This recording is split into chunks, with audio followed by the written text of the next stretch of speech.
And we're live. 2026 LinkedBanker Happy Hour, first one of the year. So just going to say hello to everybody. Welcome to January in 2026. And we're going to give it a minute to allow people to trickle in. And if you are interested in coming up on stage and being part of the conversation, if you use that link there on the screen, www.thelinkbanker.com/happy hour, that'll get you to a page. Scroll down just a little bit on the left-hand side. You'll find a link to the Restream platform that will give you access directly to the Restream event that I'm having right now. And you can click on that and pop over. I'll see you in the waiting room and I will let you in. That is also posted out to my LinkedIn updates, and we are also going live on Facebook. So hello, Facebook, and we are going live on YouTube. So hello, YouTube. But just wanted to give it a minute and let people join as they start rolling in. So while we're waiting for people to join live, just provide a little intro. If this is the first time that you have been here, or if you're catching this on replay, I am Eric Cook, and the Chief Executive Officer and Head Digital Strategist at WSI Digital, based in Northern Michigan, and also the founder and chief mentor over at the LinkedBanker, which is a mentoring and a mastermind community that we created back in 2020 to help banking professionals build their personal brand and establish themselves as subject matter experts online, and better connect with their customers and their prospects and the communities they serve. So if you're interested in learning more about our paid mentoring and membership programs, you can do that by popping over to thelinkbanker.com/join, and that will get you all the information about the LinkedBanker program. We've got monthly mastermind calls recorded in our private community that go all the way back to 2020, and just lots of great conversations and discussions that have been had over the years. So we're pretty excited about what we're building over at the LinkedBanker and would love for you to join us. So, and I have Martha joining me. Hey there. Hello, it's nice to see you. It's been a while. It has been a while. I feel like I've seen you because you do a lot of posting and sharing over on LinkedIn, which is great, but I don't feel like I've actually seen you here on our happy hours for quite some time. So glad to have you here. Thank you. I'm glad to be back. Yeah, very cool. And we have Alec Crawford, one of the how are you? Of Artificial Intelligence Risk. What's going on, Eric? How are you, sir? Well, I just got back from beautiful New Jersey. Nice. Visiting PPAC Private Bank. Very cool. Here I am, back in Greenwich, Connecticut. How was John? Did you get a chance to see him? Yeah. No, I spent about 3 hours with John. John's doing great. Nice. Had some delicious deli sandwiches, courtesy of Joe. Very good. Very good. So cool. Well, good. I'm glad that you're here. It's already shaping up to be a really good conversation. So I can't wait. None of us are going to match the color scheme and vibrance of Martha. So no, that's we're just gonna impossible. Hi, Martha. Yeah, we're just going to say that right now. So if you don't know each other, we'll do some brief intros because these happy hour events, and if you're watching and you want to come up and be part of the conversation and join us, we'd love for you to do that. But if you're in the audience, guess who this is? I think you heard his name. Hi, John. How you guys doing? Good to see you. There he is.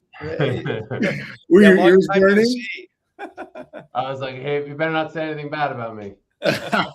Never. No, not at all. I was talking about my delicious deli sandwich, which actually the gluten-free bread was not that bad. So yes, I will take your word for it. I know you've got the gluten-free thing going on there. So yeah, but that doesn't preclude you from eting lobster if memory serves. No, lobster is definitely gluten-free. Yeah, absolutely. So, well, cool. Well, let's just kind of take a quick minute and go around the room and introduce ourselves to each other. I was kind of doing that while we are waiting for the happy hour to get rolling and whoever was going to pop in. And so for those of you that are watching, if you're interested in joining, you got the link there. So actually, that's the wrong link. Let me find the right link. That is to join the happy hour. If you're interested in joining the LinkedBanker, I can get you that link again later on. But if you want to come up and be part of the discussion, but these are sometimes a roll of the dice. There's no agenda. There's no set. This is what we're going to talk about. We just go live, and I'm hoping that I have enough friends out there in the social world that are willing and have time on their schedule to show up and just have good conversations and talk about what's on their mind. And luckily, 3 of my friends have showed up today. So ladies first. Martha, introduce yourself and what people need to know about you. And then we'll go over to Alec and John and then kind of go around and see what you guys want to talk about today. Awesome. Well, hey, hello, everybody. Eric, thanks again for hosting us. I'm Martha Bartlett Pyland, President and CEO of Banktastic. And middle of last year, I had a new book out called Don't Just Brand There, Do Something. So you might guess from that title that I'm pretty passionate about branding for banks, credit unions, other financial brands, but also have a full service agency. And love to learn from Eric and everyone who jumps on these things. I'm trying to find that book. The only one I can find is your first one. But I'll Well, throw thank this one you. in there too. Yeah, I'm like, I know I've got that book around here somewhere, but yeah. So Oh, and there we I'm in go. yay! And Look at I'm in that. Topeka, Kansas. I feel so important. So yes. Well, it is great to have you on, and you always bring that flash of color to our happy hours, which I greatly appreciate. So welcome. I can't wait to hear what's on your mind. So Alec, you are up next, my friend. Who are you? Sure. I'm a, like you, Eric, I'm a recovering banker. Now focused on technology. But my story goes back to the 1980s when I was building neural networks from scratch at Harvard. Then went into banking for a long time. And then started an AI company almost 3 years ago that basically helps community banks with AI. I've got a software product, and just we really focus on safety and security of AI while, because you're a bank, right? So Yep. you got to do it the right way or you get in trouble. So that's really my focus. I do lots of other stuff for fun. Golf. Some people consider golf fun. Other people have called it a beautiful walk spoiled, but most of the time it's fun. And also you can see my guitar in the background, which often gets neglected, but is fun to play when I get a chance. Yeah, very cool. Very cool. And John is not a recovering banker. You are still in the midst Right. of it. You haven't seen the light and jumped on the other side, but I don't think you need to. Yeah. You're doing a lot of really cool stuff. So in addition to being part of the GSB's AI Innovation Series faculty, tell the world about John. Yeah, so I'm the Chief Technology Officer at PPAC Private Bank and Trust. And we're headquartered in Bedminster, New Jersey, but also in New York City, Long Island. And I've actually been here 10 years as of December. Prior to that, industry consulting. So I had the opportunity to work with a lot of the banks in the general, New Jersey, New York metro region. But I've been here in-house again for 10 years. And it's obviously a big AI advocate. It's really changed the way we do our work here. It's hard to even figure how much of an impact it's had. It's been a really exciting past 2 years, 2+ years, 2-3 years. So always glad to talk about artificial intelligence and where the industry's going. I think the next 2 years are going to be more exciting. It's really it's a wild time in technology, and it's really interesting to see how fast things are moving. Yeah. So it's good to talk with folks like yourselves, and we're all in a constant state of learning, and it's an exciting time. Yeah, absolutely. Well, and I've got my friends at AI Risk to thank for actually knowing you and, had to, I don't want to say step in, but there was a little bit of a scheduling conflict and some weird stuff for a past New Jersey Bankers event that I got the opportunity to pitch hit and come in and hang out with Joe, one of the other co-founders there at AI Risk. And at that event, I got a chance to meet you. And I think, Martha, you and I have actually met. I don't know if it was the first time at an event, but being able to be at events and be able to see people in person, which is always great. And then being able to have these follow-ups, it just makes it feel like the person on the other end a whole lot better when you've actually spent time with them and had conversations. So it's really cool. Lobster with them. Yeah, exactly. Eating lobster. I think I got a little butter on my shirt thanks to dinner. Yeah, he's got a memento. it is what it is. So anyway, I want to go back to the thing John said, which is learning, right? Like I'm a lifelong learner, whether that's markets or baking or technology. And I think that's going to be super important for everyone as a banker over the next couple of years. Like you just said, John, things are going to change a lot over the next couple of years. If you're just sitting there at your desk doing the same job you did 2 years ago, you may be obsolete in 2 years, right? Yeah. You've got to understand AI and hopefully be using AI to really provide value, not just for yourself, but for the organization you work for. Yeah, absolutely. So, Martha, you and I don't talk a ton about AI. We get into a lot of branding and marketing and some of the more traditional kind of non-related items. But how much are you spending in the world of AI? And what are you, as an author, I would suspect you might have some feelings about AI generated content and what that does from an authorship perspective. I would love to kind of get your thoughts on some of this. Well, I use AI for idea starters for sure. And I use it a lot. And we've had this conversation where we have the little dance off and we see, which ones will give us this content and we switch it up. In fact, one time last week, I was asking one of them for something and it just couldn't get it. And so I asked Sintra. And then I went back to the other one. I said, why can't you get this Sintra just did? It's rub their little AI nose in it, right? Yeah. Hey, you need to know your competitors can do this. So yeah, I use it quite a bit for that idea generation or just kind of trying to get me started on things.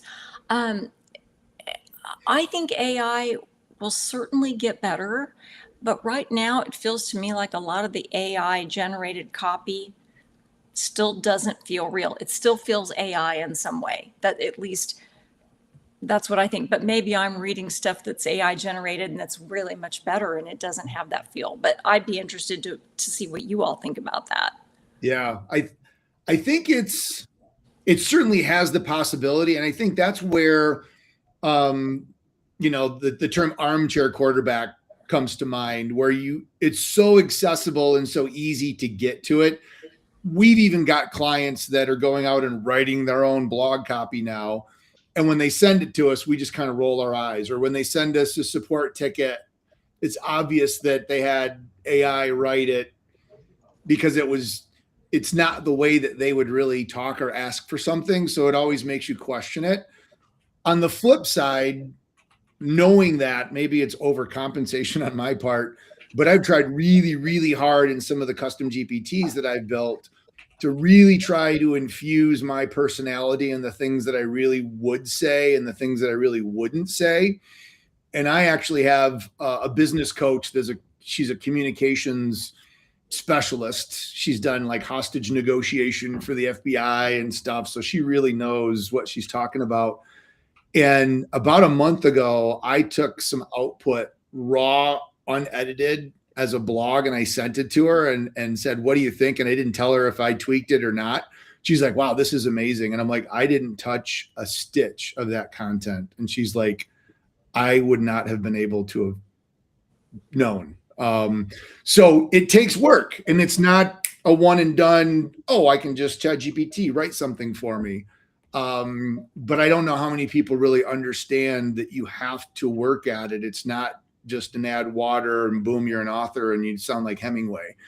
So not that everybody wants to sound like Hemingway, but I am going to a conference in the Keys next week. So he's kind of on my mind. So I guess I got going. Go visit the six-toed cats.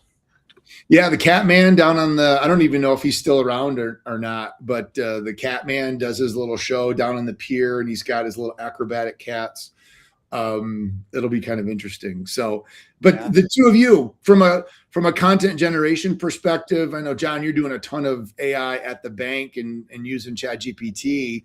To what extent are you guys personalizing it so it does live your voice and your brand, or is that still something that you challenge with, that you're challenged with?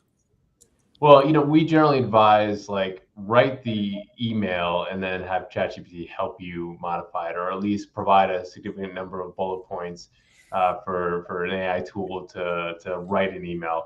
Because you're right, there is the lazy emails where like obviously this was AI written and they didn't put any effort, so I'm not going to put any effort in reading it. But there is also the polished emails, and I don't think that's a bad thing. Even if an email I could tell someone polished it with AI, because we all kind of work in the industry and we can kind of pick that up.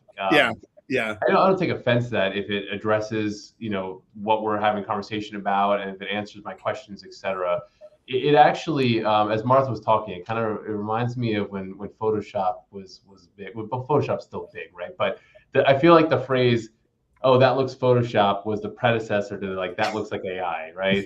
It all kind of comes back to Photoshop was the same way. Like, yeah, I could Photoshop it so I'm like smiling better in a family photo, but it'll come out awful. But if you had someone who had expertise and took the time, Photoshop is really doing some really powerful things, and you wouldn't even be able to tell.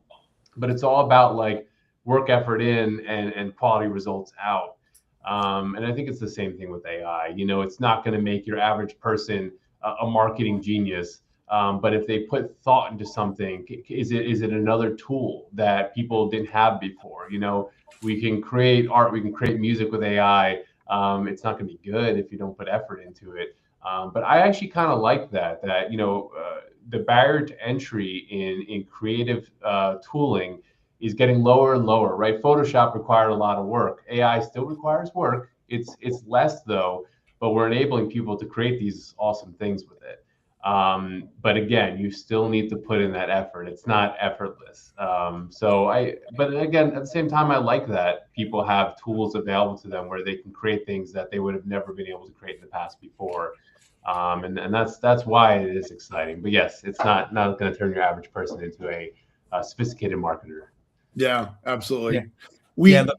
We just got a message from Facebook. I just want to acknowledge, because rarely will we ever get much engagement from Facebook. And I know Nancy from Northern Michigan, although you might actually be out west now. Who knows where you're at? But a fellow former banker, I want to say recovering because she actually retired, but she's a good friend of mine. Says hello. So hello from the world of Facebook. It's great to see you here, Nancy. And thanks for chiming in. Thanks for being here. So awesome. That's great. Yeah. One of the things that I would point out is that we went from maybe 1 out of 5 social media posts being AI generated to maybe half now. And prediction is by next 12 to 18 months, like 80% of posts are going to be AI generated. Right. So that's just not great in my mind. And already there are kind of different categories of posts. There's like, hey, I'm just trying to get attention. And there's deep thought, right? Yeah. And stuff in between, right? And I feel like the AI stuff is still mostly like, hey, I'm just trying to get attention, right? So, I tell my kids like, hey, like back in like the 90s, like before you were born and your mom and I just got married, they were really worried about kids. And they're worried because they were only going to have a 7-minute attention span, because that's how much time the cartoons would play before a commercial. Right. And now you got like, yeah, this TikTok video is 35 seconds. I'm only going to watch the first 30 seconds. Right? Yeah. Like, it's like, if you think that was bad, wow. Yeah. So can I just say, I'm glad you didn't say in the late 1900s. You said in the 90s. I've started hearing that from some of the youngers out there, like, oh, that was back in the late 1900s. I'm like, Ooh, it that was sounds really scary. 1995. What are you talking about? Yeah. So yeah. So I'm just pitching for, like, please, like, put high value content out there, and stop with the AI generated slop. But by the way, which is AI slop made it into Merriam-Webster this year. I saw that. Like, that was like the word of the year or whatever. I'm like, totally AI slop. Like, you got to stop. I want to hear from about being an author and kind of trials and tribulations of that, right? Because for better or worse, Macmillan has accepted my book proposal. So I'm going to be, I've got a manuscript due at the end of September. Nothing happens without a deadline. Nothing happens without a deadline. Thank you. Yeah. So it's basically risk management of AI. Shocker, right? I'm interviewing lots and lots of cool people about that, to incorporate, that into the book. So yeah. Anyway, love to get your take on that, Martha. Yeah. Any author tips? Other than nothing happens without a deadline, which is good. Nothing happens without a good tip. For me, I think the other thing is, sometimes sitting in front of this monumental project, it can be a little overwhelming and daunting. And I would remind myself, you don't have to start at the beginning. You can, if you've got this section that you really have thought out well, start writing that. Who cares? You can always, come back to a different part. So don't feel like it has to be linear, because sometimes that stops you. And that makes sense. And as we're talking about authors here, I was thinking back to Tennessee Williams. And reportedly, he was so prolific, but reportedly he had his dining room table filled with typewriters. So he was working on all different things at the same time. So he'd sit down and he'd start typing. And as soon as he ran out of ideas, he'd get up and go to the next typewriter and start working on that project and type till he ran out of ideas. And he'd just keep going around. So, even we probably are not working on 10 or 15 different books or plays at the same time. But this idea that you can work in these different chunks and then just kind of shift your brain, I'm fascinated by that. Yeah, that's amazing. Yeah, I mean, I've been in Hemingway's house. There's one typewriter. Very cool. Well, as the proverbial squirrel chaser, that seems like almost a dangerous thing to me, because I would intentionally want to jump around from typewriter to typewriter. I don't know if that would be more of a distraction or an opportunity for me. I don't know. I don't know. You could try it and see. Hard to say. Yeah. So, although I am certainly a fan of multiple Chrome browsers and tabs, to the extent that I actually had the team ask me yesterday, are you on the VPN right now? Because your connection is really, really bad. And I'm like, I looked and I had, I think, 8 instances of Chrome open, and each one I could just barely see the favicon on them. And I was like, that might have something to do with it. So the hardest part about that is figuring out which windows you really needed open, so that you know that you had something going on there before you shut everything down and then restart and then have to start from scratch. So I guess that that sounds like my son, who's a sophomore in college. Like, I'll go look at his computer and be like, Daniel, you have like 150 tabs open. Like, what the heck, man? 4,000 icons on the desktop. Like, what? I have managed to keep my desktop pretty clean, but I just move it. I shove it under the bed so nobody can see it. That's what I do. I can minimize the browser, and then you don't know that there's 50,000 icons that should be on my desktop, but they're buried someplace else. So yeah, that's too funny. So the one question that I wanted to talk about today that actually doesn't have a lot to do with AI, but since Martha, you're on from an agency perspective, we've been talking with a lot of folks who are interested in building visibility online. And there are a lot of kind of traditional ad platforms like newspaper and radio and television that have gradually started making their way into digital advertising and kind of talking with businesses, banks for us, but any business about advertising and promoting online.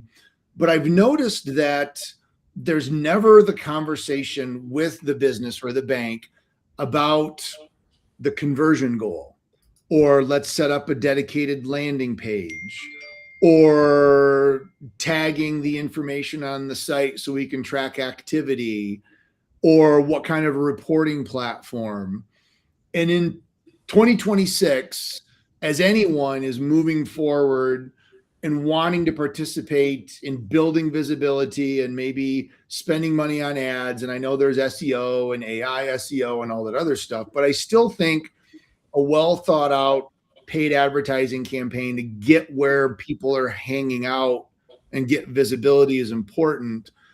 Are you seeing that? And is that a frustration for you, or is it just the people that I'm talking to? And, you know, when advertising, are there any other best practices as people start thinking about building visibility in 2026 that are good things to keep in mind so that you can track the effectiveness of where you're spending your money? Yes, we see that a lot. It's not just you. Okay. And I think sometimes people, there's a lot of different reasons. And,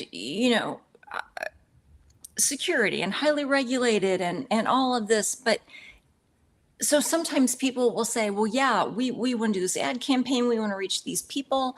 And so where are we going to drive them? Oh, well, to our homepage. No, like, why?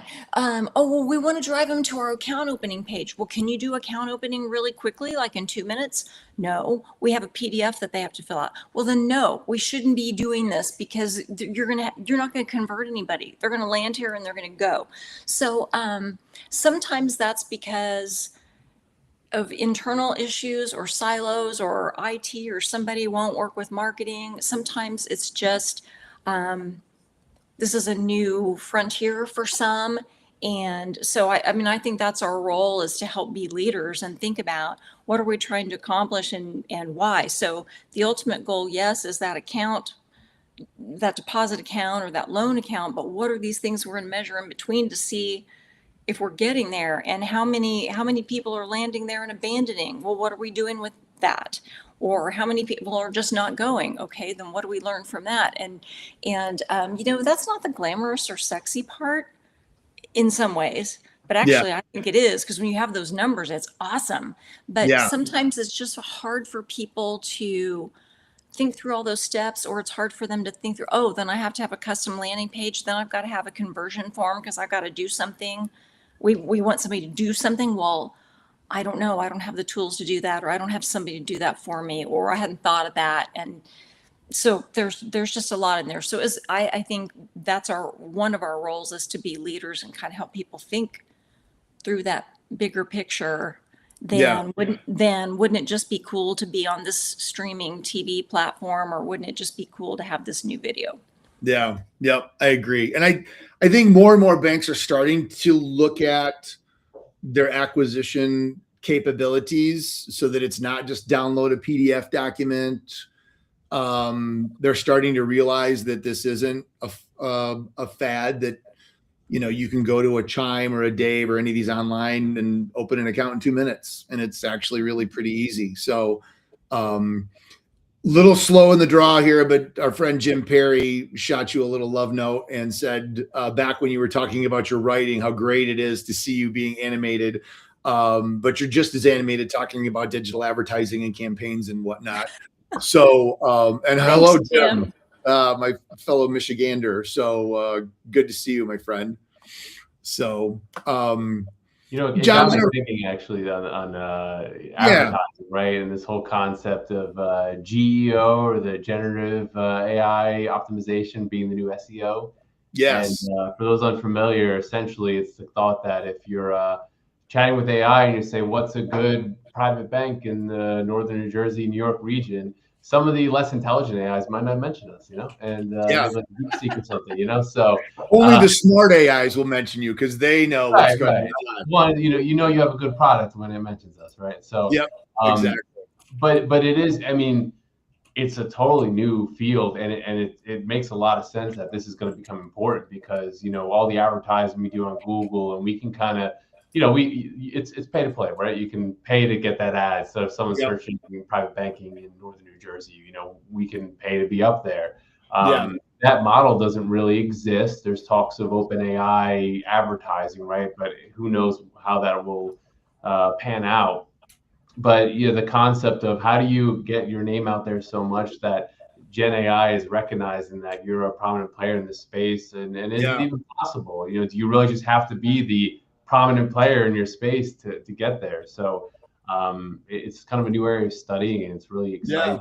But can't pay to get to the top right now. Yeah. Right. I mean, one of the things that so we spent a fair amount of time on this, and we actually created an AI agent on our platform that will go look at your website, look through social media, look through your competitors, and then give you a roughly 5-page analysis of, what you need to do. Like first of all, where you rank based on a couple competitors you give it. It also likes getting your marketing materials, and then it gives you kind of like your top 5. Hey, you should do these 5 things. And some of it is, hey, you need to change your website, right? Because you want it to be more AI friendly, and that's very straightforward. Other things are harder because AI has certain landing pages that it trusts, right? It trusts your page, it trusts the SEC, right? It trusts the Wall Street Journal. But if you happen to, and it's obviously looking at key social media sites, but you might have some great content somewhere that AI just doesn't care about. Yeah. Which can be a problem. Yep. SEC and Reddit, completely different venues, but I know that there is a lot of influence that Reddit has in AI results, at least right now. That might change over time. But because Reddit is so human curated and they are so anti-marketing, like if you go in there and you're like, oh, I'm going to optimize this for my mortgages and start posting mortgage related Reddit posts, you're going to get flamed so hard in that platform that you will end up just getting pushed off of it. So how do you, or how does a bank or a business in general get people on some of those off-site platforms that these AIs are looking at to talk about them, to get, it's that word of mouth, but now it's like personified to the next level where you've got to get people excited. And banking's not always the sexy, cool topic that people want to talk about. And sometimes people don't want to talk about it because they maybe don't even understand it. And it's still kind of a private thing. I'm just tossing that out there to see if that's anything that you guys have been following or if you're familiar at all with, and if so, if you got any thoughts. There was kind of a joke going around for a while that like if you're Googling something, you wouldn't search for the best vacuum cleaner, you'd search for best vacuum cleaner Reddit, because then you're going to get like a Reddit thread on the best vacuum cleaners, which would give you some really raw results. And you're right. I mean, I think the historically most downvoted comments were from companies trying to engage people on the platform and failing to do so. We'll put it that way. It's interesting, almost a novel concept that the way you boost engagement on that platform is just by being a good company and by doing good things and by getting referrals. It's a tough nut to crack, right? But that's really that's why people have looked towards that platform and some other social media, but that platform specifically to find answers, because it's very hard to game that platform, if you will. So I don't know if I have a good answer on that, because like you said, trying to go into that platform and again, SEO, I mean, arguably you are gaming the system, right? Let's put these keywords on our website so that we can get higher. And I don't know if there's really a way that you can game Reddit. So it's just, be a good company, do good things. And I think really when I look at Reddit, I'm no marketing expert, right? But when I look at Reddit, it's not so much, well, how do we get our name out there? It's what can we learn about the companies that have gotten their name out there? Yeah. And how can we emulate that? Because yeah, there's not much way in. Yeah. Yep. I think also you just need to be genuinely helpful on Reddit, right? So if Yeah. you had an expert at your bank who could help answer people's financial questions, do a bank ask me anything thread on Reddit, like, yeah, that would probably work pretty well, right? As long as they're doing a good job, right? Yep. What I would say is it's just a piece of the puzzle. When you look at GEO, a lot of it is about high value content on trusted sources. So an interview on the Wall Street Journal about your bank, right? A regulatory filing, your website. And also if things get stale, like meaning they're more than a month old, AI starts to ignore them. Yeah. So if you blog and you're posting once a quarter, like that's just not enough because it's going to fall off the radar screen, as an example. Yep. Alec, I think that's a really good point. I was just thinking here, there's a lot of room for improvement on just the basics, a lot of room for improvement on how we're using Facebook, LinkedIn, Instagram, so I would like to see FIs do a better job there before they start trying to be effective in other places. Because you can get yourself spread too thin and then everything's weak. Yeah. Yeah. It's even that, to your point, Alec, being helpful and friendly. I did a LinkedIn training for a bank client yesterday. Was it? I don't even know what day it is anymore. But in that I was talking about, identify who it is that's your ideal persona. Like if you're a commercial lender, obviously you're going to want to influence businesses. If you're a mortgage, if you're HR, you want to influence people looking for a job. But do not talk about your products and your services. Think about what's going on in their world, what keeps them up at night, what are they worried about, and be proactive and address those concerns first before you start talking about your rates and your fees and your products and your services and how easy it is to apply. Because until they feel like I don't know what it is, but every time I read one of Martha's posts, I just feel like she gets me as a whatever. And then that is going to endear me to Martha so that when I need her services, I'm going to want to do business or want to reach out to her because I feel comfortable that she's there answering my questions. And I don't know if you guys know Chris Nichols from South State Bank, if that name rings a bell, but he is a prolific poster on LinkedIn, and his target audience is banks because he wants banks, as a correspondent bank. And I actually had a bank one time come up to me and they said, we sat in one of your trainings and we heard you talk about Chris. So we followed him. And so we get information from him. And when our bank's correspondent relationship was up for renewal, South State, who Chris works for, wasn't on the list. And we all felt guilty that we weren't inviting his bank because we've gotten so much great information from him through his articles and his content on LinkedIn. Doesn't guarantee that they got the deal. I don't know if they did or not, but they at least got invited to the table because he was present and they felt like he was adding value. So we should bring him in and, being helpful. It's that show up on Reddit and just answer questions and be that person that's always there. And then when it's a long-term strategy and it requires work and effort and it doesn't immediately pay off, so you can get tired and go, this isn't working, and quit just before it's going to work. But it's one of those strategies that I think if you've got a long-term approach and you can keep in the game, I think has got some payoffs at the end. So. Yeah, Chris is great. I think. That story is awesome. Love the story. Yeah. Yeah. We all need to be shaming prospects into feeling like they need to do business with he's like really helping people. And right. Just by being helpful. So Jim posted another note. I just want to read it out loud. Says we need to be talking more about designing for agentic discoverability. If banks hope to show up more in customer journeys with more relevance. And I'm curious what you mean by, and I'm not disputing that, but designing for agentic discoverability. It'd be interesting to hear what your definition of those 4 words mean. Is it designing the website, designing our content, designing our social strategies, or D, all of the above?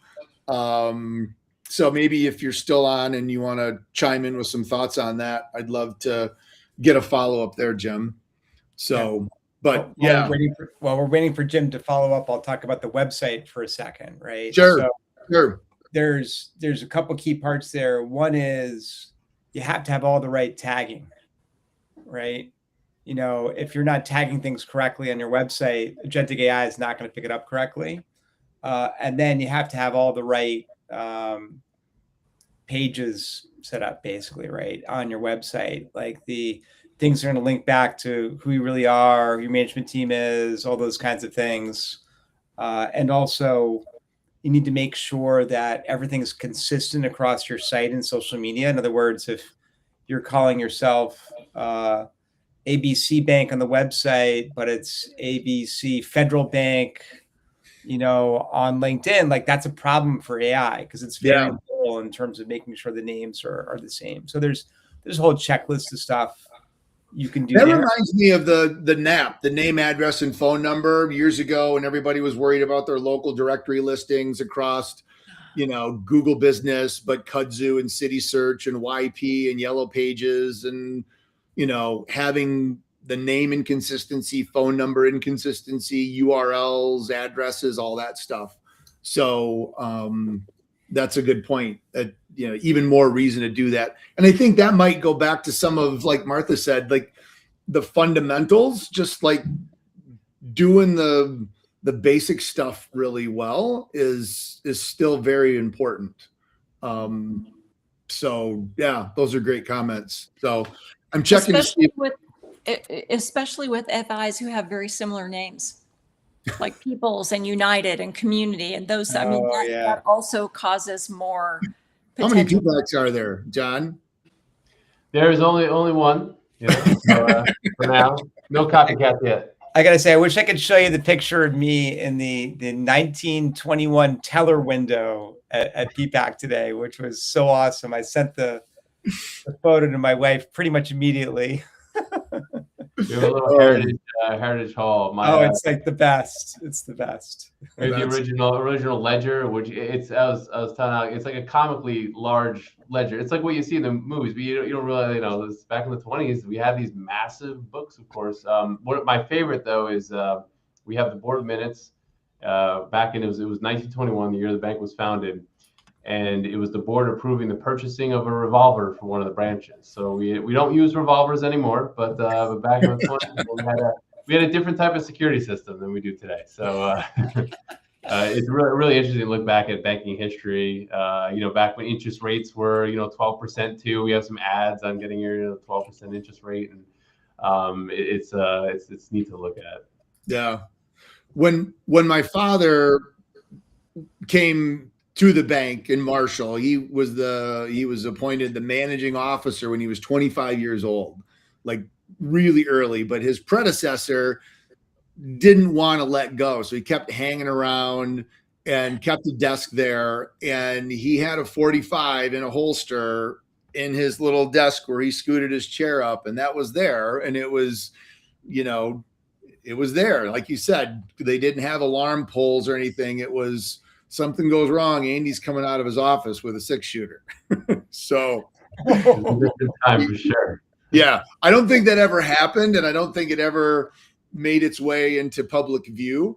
But that was one of those, like, yeah, when my father became officially the CEO, that was removed and went in the vault, and then eventually ended up going someplace else. So yeah, it didn't happen, but banking is evolved certainly over the years. So that's funny. So one feature, I don't know if it's new, and I'm putting this into my my email update that we're sending out here shortly, but I always try to include a little AI tip or an update, and I probably should have put this in for December. But I'm curious if any of you have used inside of ChatGPT the shopping assistant that is now available. It's on the free version and the plus and the pro plan. But if you click the little plus and you get the drop down where you've got, web search and image and whatnot, you've got a shopping assistant. And I've been playing around with it because I'm in the market for some new running shoes, and it was recommended that I check out Brooks. I normally go with Hoka's, and they said, well, Brooks might actually be better based off of kind of how you run and some of the stuff that I'm dealing with right now with my hip. And so I've been going in, and it's kind of interesting. It does its research, it gathers information, it comes back, it asks you kind of price ranges and what you're looking for. I don't know as if I'm ready to buy shoes off of ChatGPT yet, but it's one more way that AI is making its way into kind of the life of consumers. And I'm wondering if either of you or any of you have played with that feature, if there's any other cool features in AI that you've started playing around with that are worth talking about. I'll mention I have played with the shopping assistant. And, speaking of GEO, one of the things I found was that it did kind of struggle with picking like the most popular products and things like that. It took a very, I think, practical look at everything, but then you're really at the mercy of GEO, right? You're at the mercy of like who advertises the better shoes. Oh, this shoe says it's great for people running, for people who have hip problems. It's like, well, that may not even be true. But that's one of the blurbs they put in their marketing, right? So I think it's kind of struggled with that. I'm sure it's getting better. But speaking of AI tools, I was very interested in the announcement of OpenAI launching a health assistant that can integrate with your Apple Health data. There's a lot to unpack there. We kind of went from a public debate about should people be using AI for medical purposes, for health services, to OpenAI launching a health assistant. And I have opinions both ways on it, right? And not to go into that debate here, but I thought that was a really interesting move for OpenAI, and it really signifies like how fast everything's moving. This was something that the average person was saying, listen, I use ChatGPT, but I never ask it for like medical advice. So, like, have the assistant in there. So I don't even know what to say about that. I think there's pros and cons, and I think it's just as a responsible society, like it's like how does that integrate? Because it's also on the flip side hard to ignore this technology for some of the medical benefits that it can have. It's really gonna be interesting to watch that play out. That was a really recent announcement. So there's another one to think about. I've got some thoughts on that, but I'm curious, Alec or Martha, if either of you have been following that or anything else medical related. Curious on AI. So we have a bunch of engagement with different medical companies as well, and kind of large conglomerates for that matter, right, in the medical space. And I'm hopeful that if AI does anything great for humanity, it's going to be on the healthcare side, right? Like it is not out of the question that it like literally figures out a cure for a disease or a new medication or whatever. And there are literally side bets going on in the medical community, like, hey, when's the first new medication generated by AI going to come out, right? Like, so this is a real thing.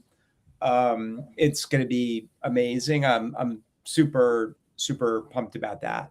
That being said, I think that one of the things that's going on is many areas of AI are racing ahead of risk management and compliance and even, rational human beings, right? Like, so I get very nervous when companies that say like, yeah, we're not really paying attention to safety and security because we're running as fast as we can, roll out things.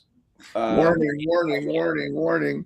Right. Into healthcare, right? Like that just makes me nervous. And look, maybe 95% of the time it does a great job.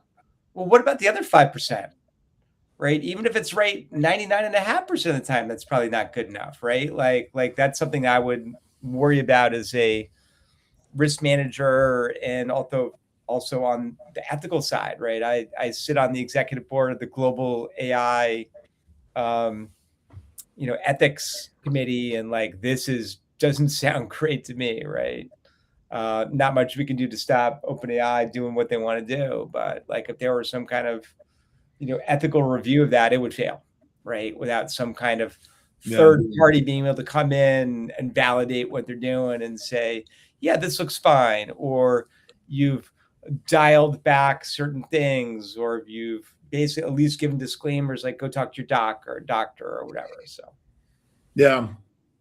I think it comes down to too, like this stuff is coming whether we like it or not, and we're talking about the health industry, but the banking industry. I mean, listen, today our call centers are already going to be seeing people using their phones to call in and say, just tell me when you get a person. That's a feature in a lot of phones. So they're using AI to navigate our call center menus and find people, and they're putting us on hold essentially, and that's again big feature of phones, but there is a point, and there's again the comment about agentic AI discoverability, where I mean AI agents will be logging into bank accounts and performing transactions, almost like a bot would, right? We're not going to be able to stop that.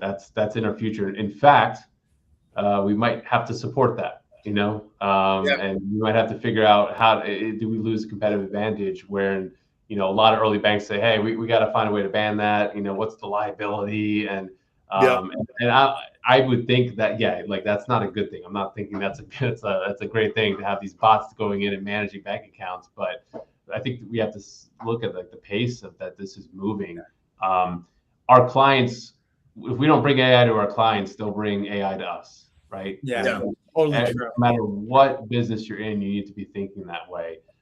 So it's better now to think exactly like Alex saying, like, how do we want this to look? How do we want to govern it? How do we want to address risk? Because it can't be ignored. And to be frank, that the health industry has been seeing that already, I think. And these health tools are going to make that even more impactful. Again, it's my watch is telling me this, ChatGPT Health is telling me this, and what is a doctor even to do? So take that as your canary in the coal mine. The next generation of WebMD, everybody's going to self-diagnose, right? Yeah, for sure. Yeah, a large. So two super important things, riffing off what John is saying. One is, look, agentic commerce is coming, right? Whether that's banks or investing or shopping or whatever.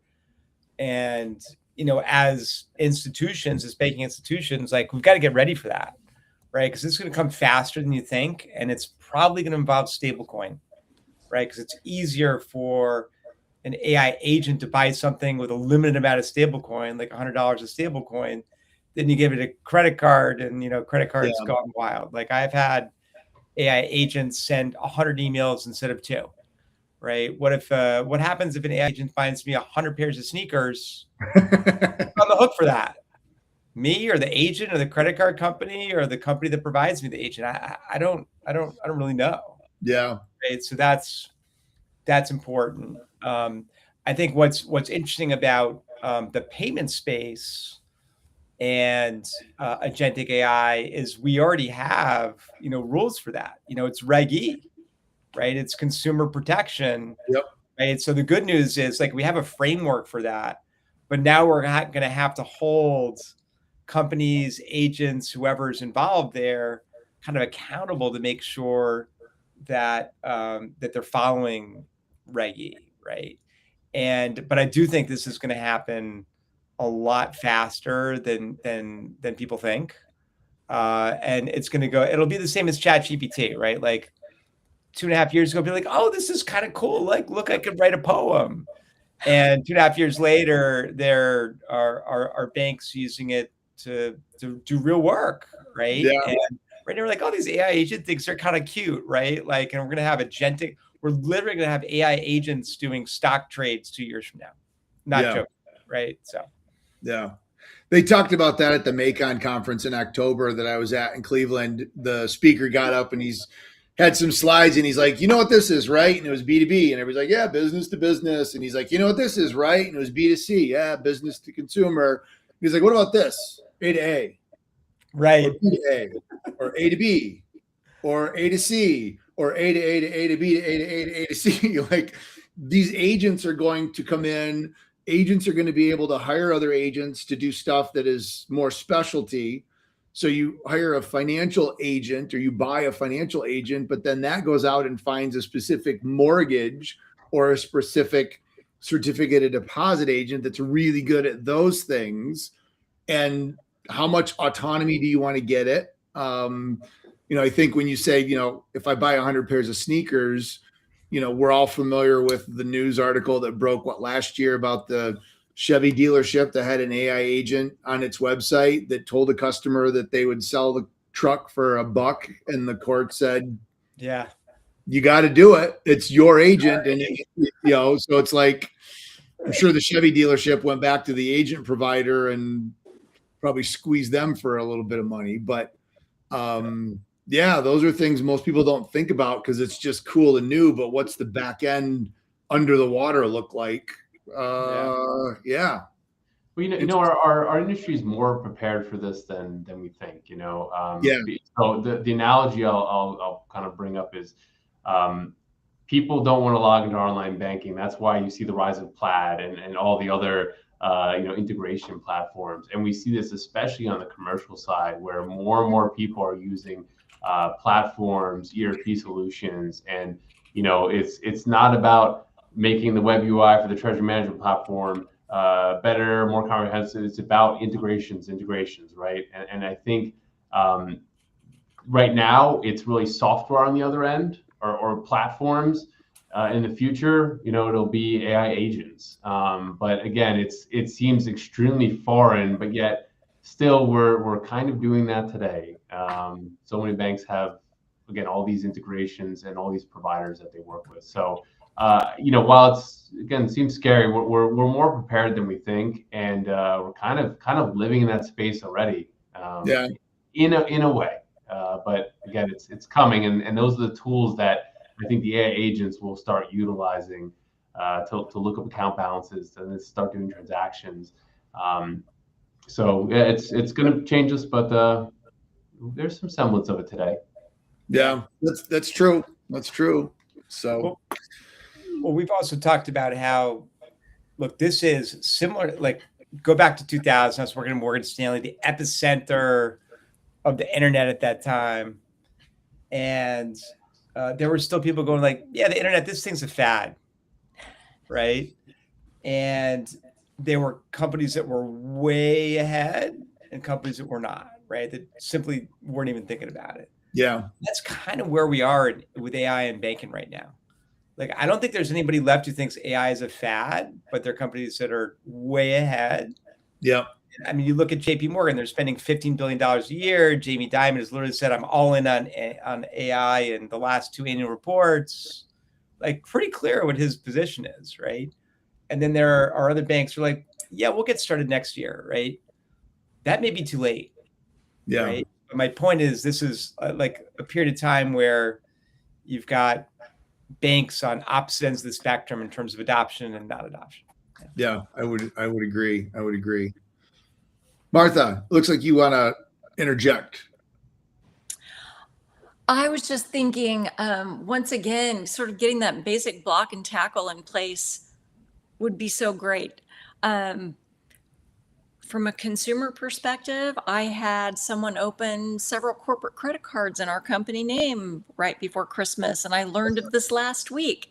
And so I spent lots of time on the phone with the bank. But of course, I had a bot before I could get to somebody, and then I waited and waited and waited. So it was so super frustrating. And why couldn't that bot have been far smarter? Because it was what I was trying to get to was pretty straightforward. I know that's not. Yeah. I'm not the only one. So I just see there's so much opportunity for that to be far better for customer experience, to make them feel like the bank cared about me or the bank helped me in this situation, rather than this frustration of, oh, I know I'm going through this bot tree, and eventually I'm going to get a person. But now I'm even more hyped up for what's happening. Yeah, it's that. What's the customer experience, and regardless of what it is, if it's your mobile banking deposit app, if somebody scans a check the wrong way, what's the response? Is it the system generated core provider invalid scan, faceless, or whoops, looks like there was a little bit of a mistake, try again, or taking the extra effort to weave in a little personality.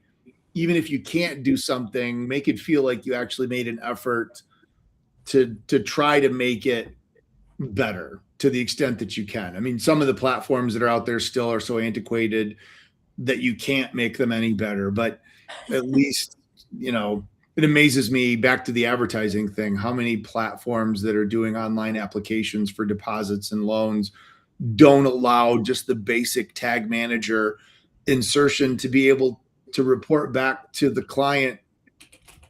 Did the ad dollars actually result in any loans or deposits? They just won't do that. And I don't know why that's the case, but I don't know. That's a conversation for another day and another soapbox probably, because I just looked and where did the hour go? Because it is like poof. I'm like, oh, well, let's talk about this. I'm like, oh, wait a minute. I got to shut up. I got to feed the dogs because they're like, hey, you should have fed me at 5, dude. And so they're giving me the old the eyeball. But before we wrap up, anything to say in closing? Are you guys going to be any place cool or fun, or anything that you want to mention before we bring our first 2026 happy hour to a close? Well, I'm excited to be at the American Bankers Association event in Florida, which is late January, early February. So if you're going, let me know. I'd love to connect. Very cool. Good. John, going anyplace cool? Going to any events?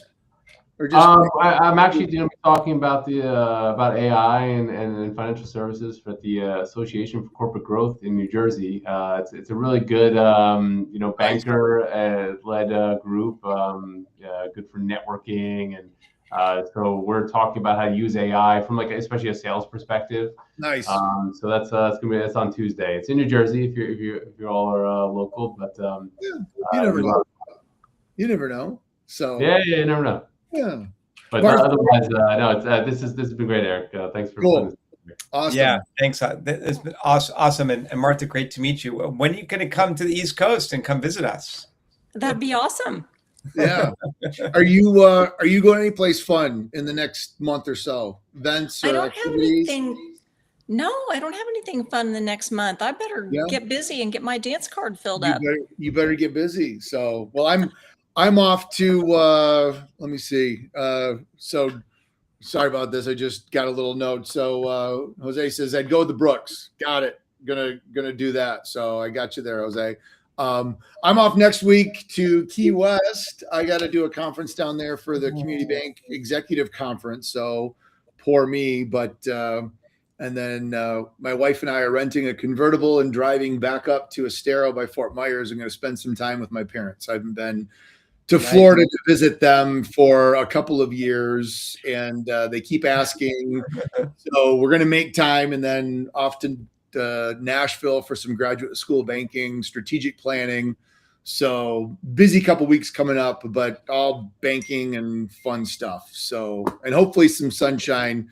Get out of this. It's starting to rain and get a little funky up here in northern Michigan. I'm missing the fluffy snow, and I'm getting just the nasty packy stuff. So I guess that's okay. So, but thanks for coming up and joining me today for the conversation. It's always a lot more funner when I got somebody to talk to, and appreciate you guys clicking the link and coming up on stage and being part of the discussion. So appreciate you being here. Welcome to 2026, everybody. We do these every second Thursday of the month at 5 p.m. Eastern time, and put them on your calendar. We'd love to see you on the next one. So until then, we'll see you in other parts, and maybe in Florida, maybe in New Jersey, who knows, but we'll see you out there in the internets until then. So bye for now, everybody.